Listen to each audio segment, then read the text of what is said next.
Фуглори молодые, постоянно вижу на стримах и в личке. Яти, а не подскажешь билд, а какое оружие метовое, а на чем играть? Да. Билды и мета дело скучное, а вот как определиться с оружием, я вам помогу. Но сначала гляньте рекламку. Ищешь сплоченную и сильную гильдию? Хочешь развиваться в PvP? Присоединяйся к гильдии Данмет. Ежедневная прокачка в авалонских данжах. Крупные ЗВЗ сражения, ганги, small scale PvP, дайвы, полная система компенсации вещей, потерянных на сражениях, полное отсутствие налогов и гибкая система КТА. Гильдией реализованы все условия для адаптации новых игроков в игре, большое количество офицеров и контент-мейкеров. Ты всегда найдешь себе занятия в дружной компании. Полное обучение всем видам контента в игре, начиная от соло PvP контента, заканчивая крупномасштабным PvP контентом. Более 40 убежищ в черных зонах, множество станков со скидками во всех городах. Созданы идеальные условия для развития твоего персонажа, для получения удовольствия от игры и познания любого контента. Опытный офицерский состав, который обучит всем аспектам игры. Играй и сражайся с лучшими гильдиями Альбиона. Покоряй Альбион вместе с Данмет. Ссылка в описании. Давайте же разбираться. В игре 15 архетипов оружий и 105 уникальных оружий, без учета левой руки, с которых 7 ближников и 8 дальников. Думаю, если ты играешь в игру больше одного дня, то ты понимаешь, что в игре нету четкого класса. Ты то, что ты носишь. Но как бы не так. Здесь все-таки есть деление на классы, просто они отличаются от классики.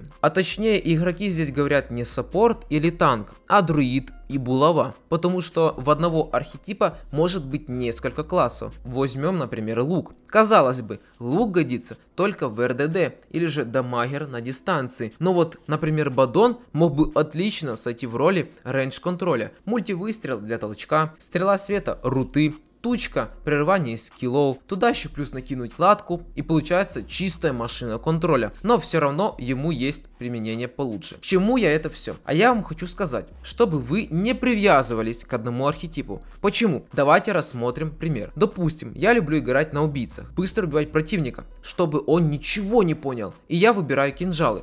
И выбор, конечно же, неплохой. Но вот одноручный кинжал и когти не могут быстро убить, только если противник не АФК. Что, согласитесь, досадно, как для убийцы. Поэтому мы можем взять еще пику у копья или клеймор у мечей. Быстрые, мобильные и тонны урона. То, что нужно. Но при этом это аж целых 3 ветки, когда можно было бы играть только на одной. В этом и вся суть Альбиона. Невозможно играть только на одной ветке. Если вы саппорт, то друид, призма и холик. Если вы лучник, тут лук, арбалет и немножко копья. Если вы воин, меч, топор, булава, молот и копья. Если вы маг, то фрост, фаер и курса. И так далее. Видите, выбор большой и определиться очень сложно. Что же нам делать? Сначала я вам дам 3 совета, а потом разберу каждую ветку, чтобы вы понимали, что из себя представляет данный архетип. Так что смотри ролик до конца. Первый совет, который я могу тебе дать: подумай, какое оружие тебе нравится в реальной жизни. Возможно, это катана или же пистолет, возможно, это ножи. Думаю, ты понял, к чему я клоню. Так как в игре в целом все оружия играбельные и нету прям очень слабой ветки. Каждое оружие сильное по-своему, поэтому можешь выбирать оружие даже по визуалке. Нравится косодуш?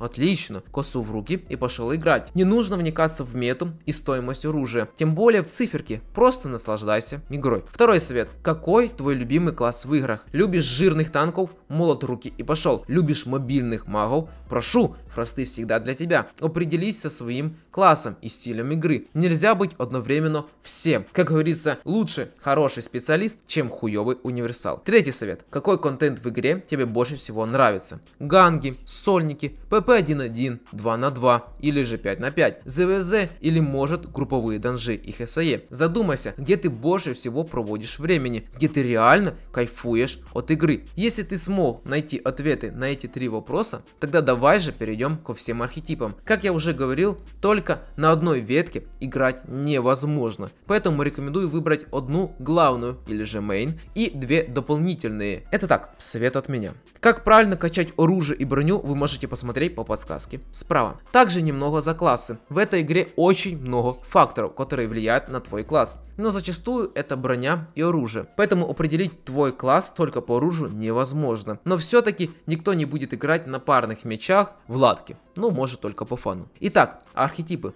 Начнем снизу вверх. Мечи. Сильно дамажит в моменте. Мобильные за счет героических стаков и многих прыжков. Зачастую играется в PvP. Палаш и Клеймор это PvP 1 на 1 и 2 на 2. Резня и парные мечи это просто PvP оружие, чаще для открытого мира. Галаты и Царетворец это ЗВЗ и Small Scale PvP или же просто массовый PvP. Галаты очень сильные в Small Scale. Королевский меч это единственное PvE оружие в ветке. В PvP редко используется. Что же получается? Меч может отлично играть как убийца через клеймор плюс ткань, или же как танк через палаш и щит плюс латки. Достаточно прямолинейный класс, ведь его главная задача это поддерживать героические стаки. Топор сильно дамажит в долгую, не сильно подвижный и нету контроля, но зато режет хил и достаточно сильно дамажит физуроном за счет дота. Зачастую играется в PvE. Адская коса full PvE и PvP вообще не играется. Боевой топор и большой топор неплохо себя чувствуют в PvE, но и что-то могут показать в PvP. Алебарда, падальщик и разрушитель миров это массовые PvP. Алебарда и разрушитель считаются одними из самых сильных small scale PvP оружий. Лапы, универсальное оружие, отлично себя чувствует в PvP и также прекрасно в PvE. Подвижно и неплохо дамажит. Зачастую топоры играются вместе с курткой наемника, потому что могут ее полностью обузить. Поэтому тут зачастую только один класс, это Джаггернаут. Булава сильно дамажит в моменте,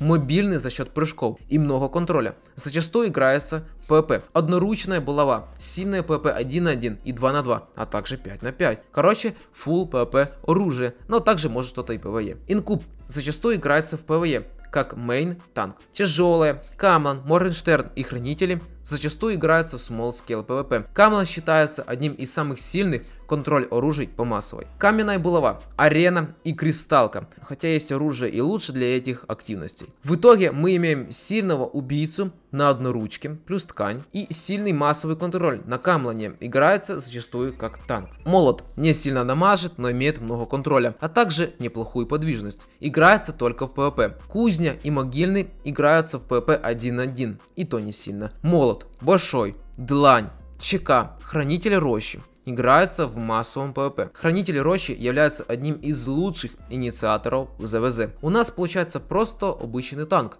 который имеет много контроля, но мало урона. Играется только в латках. Арбалет. Сильный урон на дистанции, неподвижный, имеет сильный взрывной урон и мало контроля. Везде играется. Легкий, самострелы и арбалет очень сильные в PvP 1 на 1, а также легкий является чемпионом по зачистке сольников среди дальников. Творец осадный, тяжелый, очень сильный в массовом PvP. Творец и осадный чуть ли не мейн дамаг на ЗВЗ, но очень неподвижный, поэтому легко умирают. Плачущий, он просто есть. Не, ну серьезно, я не знаю, где его используют. Помогите мне снизу в комментариях. Что в итоге?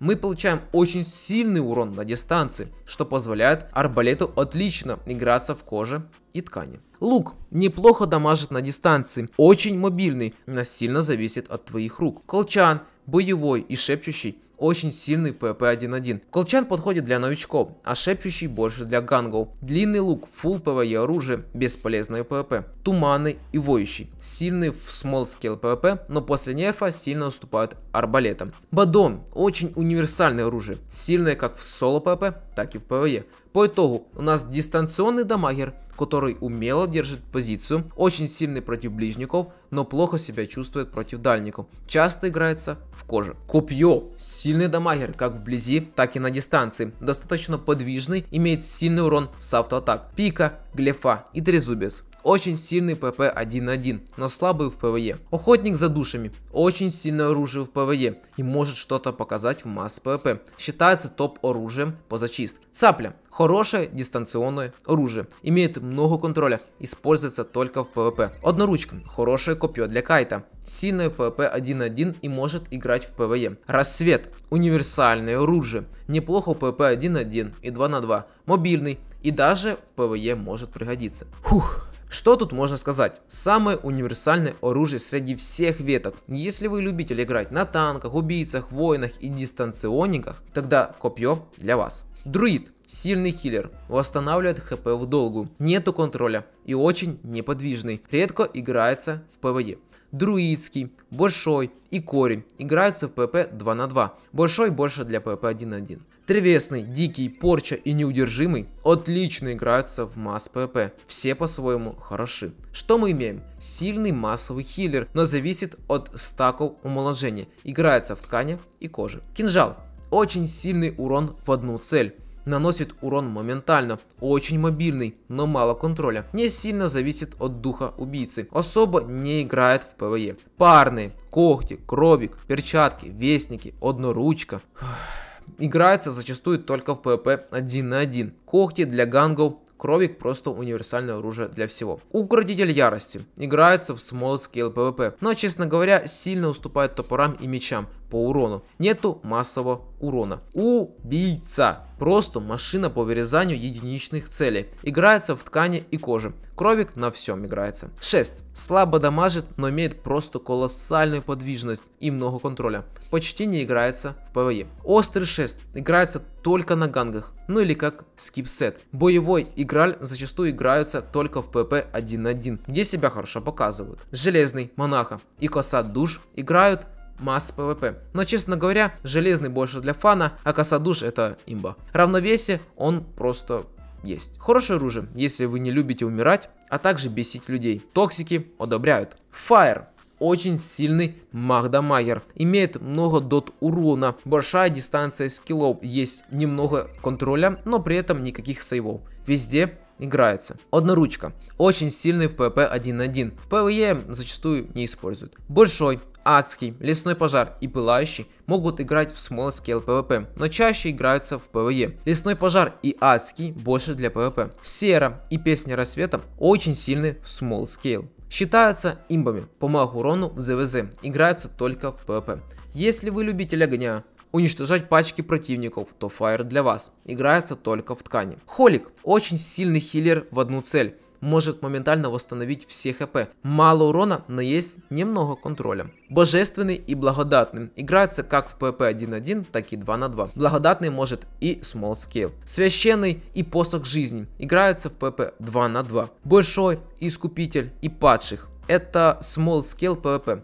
Также могут играть в рейдах. Что ж, классический хиллер. Если вы любите спасать людей, то это ваш вариант. Играется в ткани, редко в коже. Призма. Обычный дебафер и бафер. Много контроля, почти нет урона и мало мобильности. Одноручка. Играется в PvP 1 на 1. Больше нигде, могу ошибаться. Ведьмовский посох. Играется в рейдах для агромобов. Большой, оккультный, загадочный. Злоба и песнь с закатом. Играются все в small scale. Всегда полезный бафер и контроллер. Если вы любитель играть как саппорт, который постоянно мешает противников и бафает своих, то это для вас. Играется только в ткани. Фрост. Неплохой маг-дамагер, много контроля и очень мобильный, но сильные проблемы с маной. Одноручка и вой очень сильный в PvP 1 на 1. Особо не играется в ПВЕ. Ледяной, большой, иней. Призма и заледенелый играется только в small scale PvP, редко их увидишь в PvE. Ну, тут особо нечего говорить. Любите PvP и магов? Тогда Фрост для вас, не пожалеете. Курса. Очень сильный маг-дамагер, самый сильный дот урон в игре. Есть контроль, но нету мобильности. Одноручка, большой и призыватель теней очень сильный в PvP 1 на 1, а также отлично себя чувствуют в PvE. Гибельный, череп, демонический и обреченный это small scale PvP. Накидывают дебафы и неплохо дамажат. Череп сейчас играется в 1 на 1 и 2 на 2. Что тут можно сказать? От курсы и кони дохнут, так что выбор настоящих мужчин. Ну что ж, думаю вы поняли за все оружие и смогли определиться со своим мейном. Если наберете 300 лайков, я сделаю такой же ролик только по броне и левой руке, что и где используется. Не забывай подписаться, чтобы не пропустить следующие ролики. А я, устал это озвучивать, пойду спать. Давай, короче.